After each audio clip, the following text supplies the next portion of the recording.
বন্ধুরা, আজ তোমাদের জন্য আবারও নিয়ে এলাম একটি দোতলা সুন্দর বাড়ি, যা তোমরা নিজেরাও বানাতে পারবে আমাদের এই ভিডিও দেখে দেখে।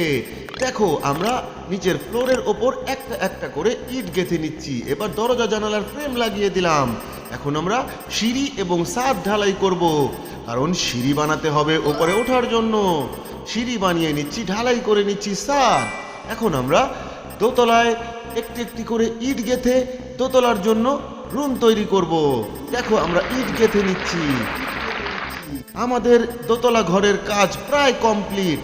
তোমরা কি পছন্দ করছো আমাদের এই দোতলা ঘর? দেখো, আমরা ছাদ ঢালাই করে নিচ্ছি।